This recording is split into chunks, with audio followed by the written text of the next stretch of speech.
Activists say tens of thousands of people have taken to the streets of Syria's third largest city of Homs, apparently emboldened by the Arab League observers' visit now to the country. The city, which has seen some of the fiercest battles between state and opposition, was the monitor's first destination. It's reported that government tanks were withdrawn from the area after around 30 people were killed in the latest violence there. The fact-finding team plans to assess the real situation and ensure President Assad's compliance with the regional plan put forward now to try to end the bloodshed.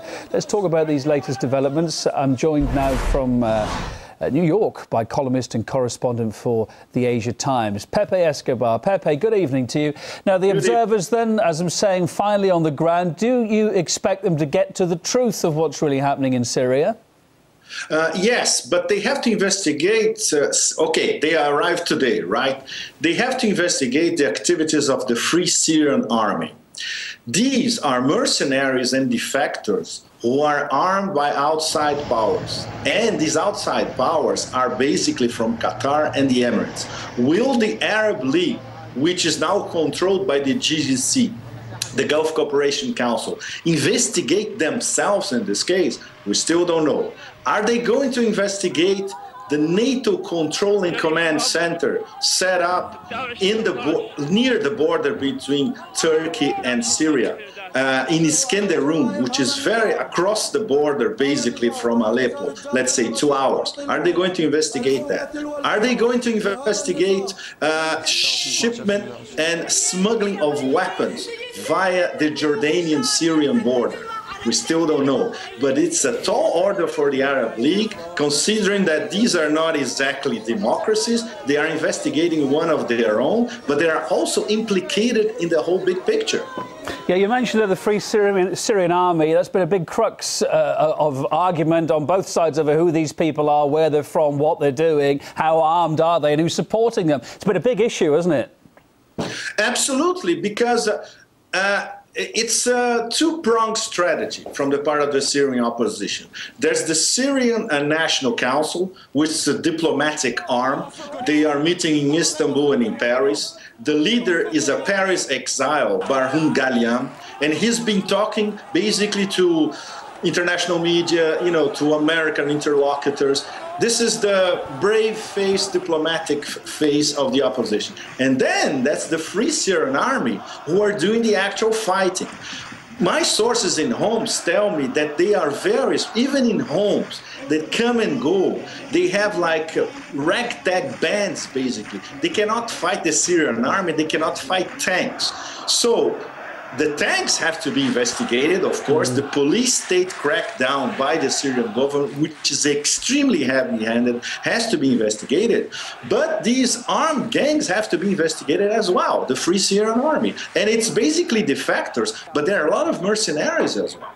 Pepe, how much transparency will there be here? I mean, just ahead of the observers' arrival in Homs, the army then just a couple of hours before, reportedly withdrew its tanks and heavy weapons from the streets. But I stress, only a couple of hours before. Wasn't it an attempt to cover its tracks, or was it, on the other flip side of the coin, the first, do you think, real steps towards complying with the Arab peace plan, although they may have left it late?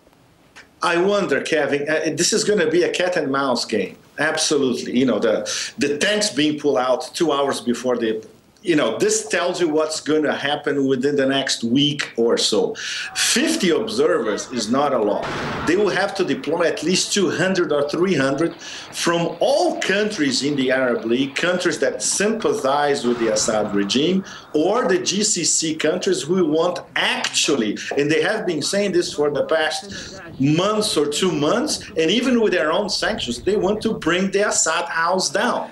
So there would have to be more inclusive mix of observers. 50 people. In Homs itself, it's not enough, because you have to, all those neighborhoods are not inside the town, they're not in downtown Homs. So you have to investigate what's happening around it. You have to investigate Hama as well. And you have to investigate both borders with Turkey and with Jordan as well. So it's going to be a prolonged cat and mouse game. And what's your understanding of how much freedom these 50 or so observers have got to go where they want to go without being told to go there? Exactly, because this reminds me when we used to visit Iraq during Saddam Hussein's. Apparently, we were watching what was happening, but we had minders with us, journalists, all the time. We couldn't go to certain places. We couldn't visit sensitive installations. And I'm sure the Syrian regime, this is exactly what they're going to do with the Arab observers. And the fact that they speak the same language, they can even apply a little bit of seduction and say, no, we cannot go here today, maybe we'll go tomorrow. Very, with cups of green tea involved. It can be very polite, but it can be very ruthless as well. I'm not sure they're going to get the whole picture, at least in this next week or 10 days. Thanks for your thoughts, Pepe Escobar, Asia Times correspondent. Much appreciated. Thank you.